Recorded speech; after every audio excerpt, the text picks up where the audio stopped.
My mother kicked me out and went no contact with me because I talked to my grandparents, whom she had gone no contact with before I was born, and no one will tell me why. Posted by you/FamilyDrama879. Longtime lurker, first time poster, sorry if the formatting is messed up, I'm on a cell phone. I don't know what to do right now. I feel like I really didn't do anything wrong, but I think I might have messed everything up anyway. I'll try to be succinct. I don't know where this starts. I have two younger sisters, 10 and 5. My mom has never really talked about her parents. When I first signed up for Facebook, one of the conditions was that I had to let her block them, and my uncle, and make my profile private, just for real-life friends. I think I remember us changing phone numbers when I was about 7 or 8 because bad people know it. I know they sent letters and cards on Christmas and our birthdays, but she always threw them away immediately. This year was the first year I've been away from home, and out of my mother's control, and I started receiving my letters from Grandma. Mom wasn't there to hide them or throw them away. I opened them, and I don't know what I expected, but they were just gentle well wishes, vague because she doesn't really know me, a little rambling about her garden, and $50. That was it. No fire and brimstone, no insults. It was just Grandma E. The Christmas one was the same, but with $100. I kind of wonder if there was money in all the cards my mother threw away. I don't know. I was expecting Bible quotes and pictures of terminated fetuses or something.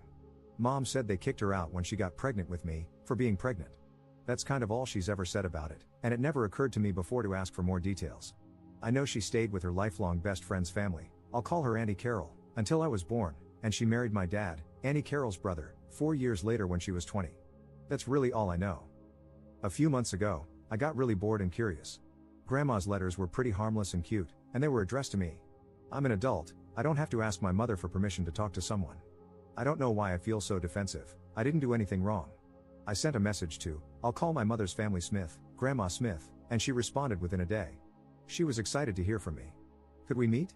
She'd like to introduce me to my grandfather and uncle. I said sure, why not?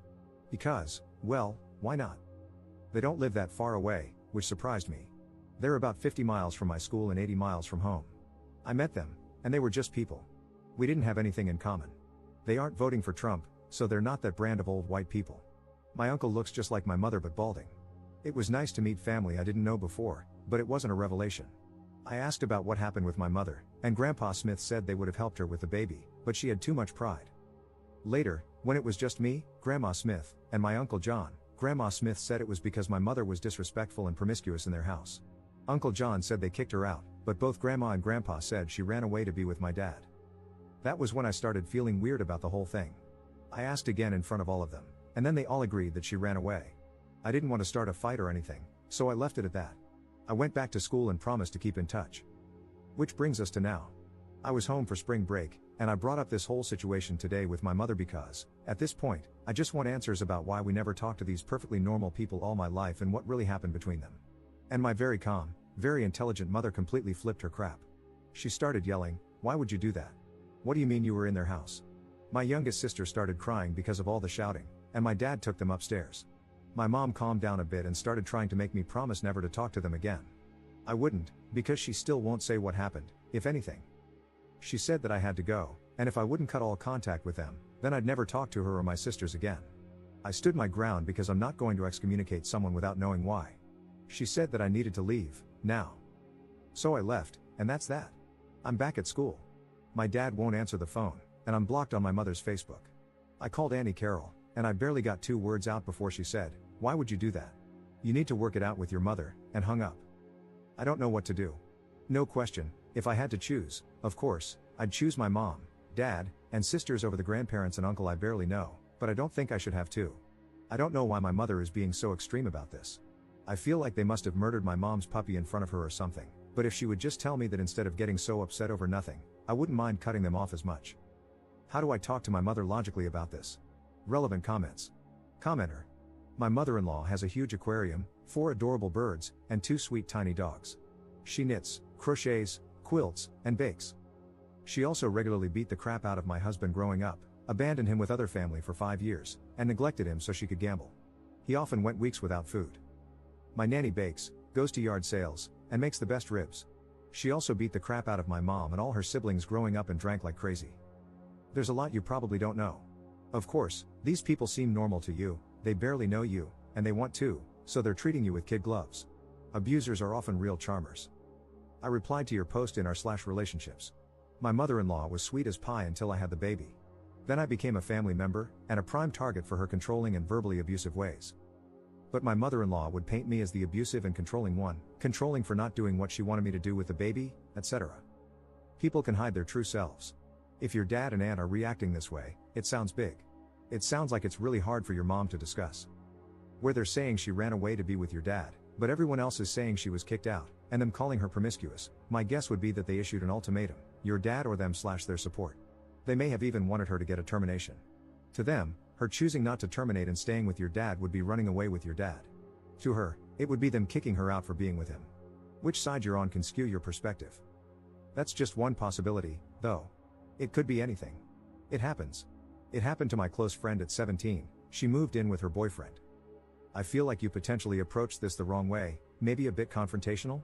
Why aren't these completely normal people in my life? Would put her on the defensive quickly. You should have approached her with the letters and explained that you're an adult now and would like to know why you're not permitted to talk to these people. Going there without telling her was, to her, an immense betrayal, and in her mind, if she was abused, incredibly dangerous. Ops response. The way they said it was like she was an uncontrollable wild child, and they would have helped if she had just let them. I just thought she was young. But that's not my mother. That's not my mother at all. There isn't a wild bone in her body. There are charts upon charts and appointments on calendars for everyone, and she knows my schedule better than I do. Sometimes I call her, and she doesn't even bother with hello, she just skips right to the answer to whatever question I have because I swear she's psychic. I love my mother, and I don't want to hurt her. You're right, I did come at it abruptly, like it was a little problem that she was making up. I think I did scare her. I didn't mean to. I'm going to go over there later today and try again, more carefully and maturely. Update 2 days later. I don't really want to talk about this, but sitting here obsessing over it isn't helping anything, and I did promise to update. I don't know if there's a rule about it, but trigger warning for incest and grape. So, my mother came by today. I was going to go home and try to talk to her, but she beat me to it. She wasn't upset anymore. She was just really tired and sad.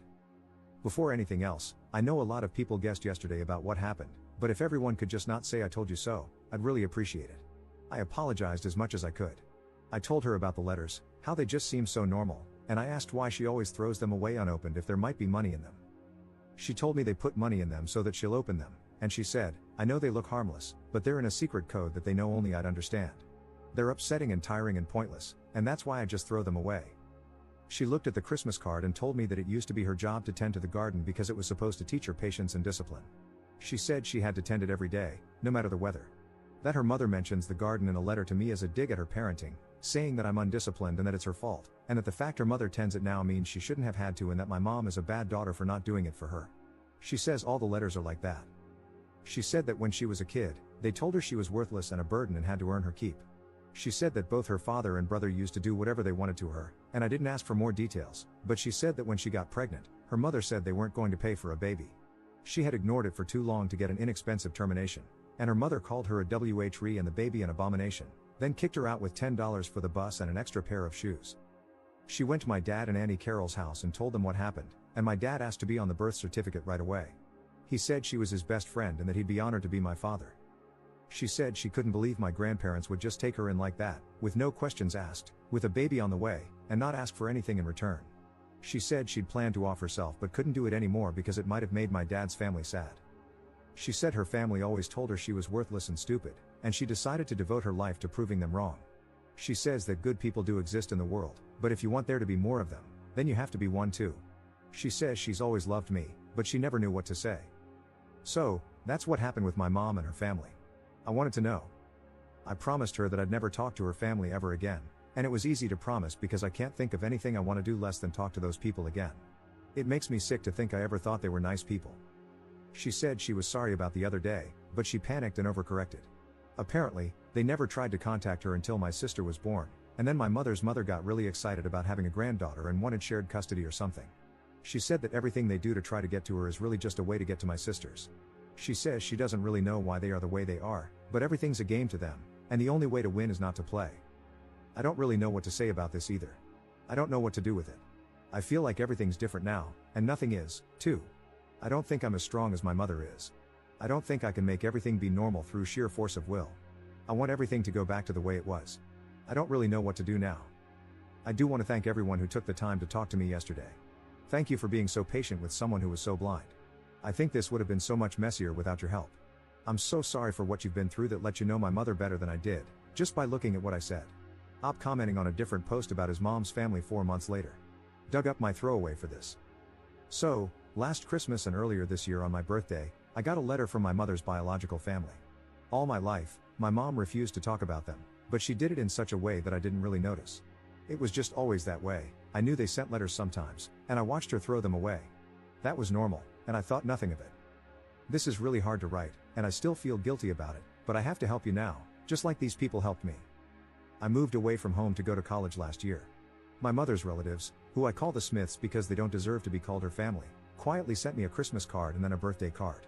Each had a bit of money and vague but cheery holiday/birthday greetings. No one had told them I'd moved out, which school I was going to, or what dorm room I was in. I don't know how they knew my birthday. I didn't think about any of that then. Hell, this is hard. This was never a 5-alarm situation in my house growing up. My mother never said they were dead, she just calmly made sure that none of us had any contact with them. I don't know what I thought had happened, I just never questioned it before. I'm stalling. Long story short, I got curious and contacted the Smiths, my mother's father, mother, and brother. I went to their house, the same house my mother grew up in. In my memory now, they are ominous and shadowed, with long clawed fingers and creepy glowing eyes, but I know that, really, when I went there, I thought they were so normal. And, this is funny, I got this sense of righteous superiority over my mother because I could just tell that they were ordinary people she had condemned for some petty reason. They were into sci-fi books, gardening, and telling mildly confusing stories about my mother. Oh, doesn't that just crack me up now? I visited their place and then went back to school like I hadn't cheerily walked out of the monster's den. I didn't know then that they had let me go. I didn't know then that they were using me as bait. I didn't know then that they were playing a game, and it wasn't me they were after. So I went home for spring break a couple of weeks later and, just like they'd planned, dropped a bomb on my poor mother. I did it in the middle of dinner because I am tactful and thoughtful like that. My mother, who is the calmest, most put-together person you'll ever meet, started hyperventilating and talking in this high-pitched screech. We scared my little sisters, and my mother begged me, on a loop, like she couldn't do anything else until I agreed, not to go there ever again. I, of course, was steady in my knowledge that my 2 letters and 1 3-hour visit definitely trumped her 16 years of being their daughter/sister. And they'd seem so normal to me. They had a garden, after all. When I wouldn't agree never to see them again, my mother told me I had to go and not ever come back. I left and went back to school feeling wronged, very confused, and with a deep, sinking something in the pit of my stomach that I couldn't identify and tried to ignore because I was so sure I was right. I made a post here a few hours later, mostly because I wanted anonymous, impartial people on the internet to agree with me that my mother had gone way the hell overboard. Some people did think she had, but wiser folks started picking holes in everyone's stories. They started asking me why I thought I knew better than my mother, what on earth could make such a calm and rational person so afraid. They asked me, was I sure I wanted to kick this hornet's nest? The answer to that, incidentally, if I could go back in time, is hell no. Sometimes, buried family secrets are buried for a reason. I've already written a novel here, and to be honest, I'm still kind of messed up because of this whole fiasco, but the short of it is that there was physical, emotional, and SA going on in that household, and my mother only barely got out of there alive. The reason the Smiths contact us is that they are creepy creeps who play creepy games, and they want contact with my younger sisters for God knows what creepy reason.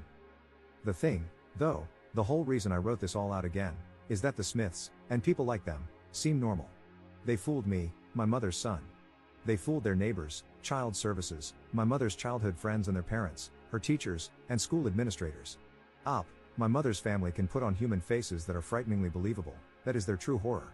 They have a secret code and double meanings and tone of voice that I have to trust my mother on. She said that her mother once said, in the middle of a party, in front of all the ladies, "Your skirt is too short," and that meant her father would be graping her that night. But no one else knew their family code, so they could say things like that with no one the wiser, and no one would ever believe her. My mother's relatives are monsters. They're monsters. They only wear human faces. Whatever reason your mother has for cutting off her monsters, take it from someone who's been there. Are you sure you want to kick this hornet's nest?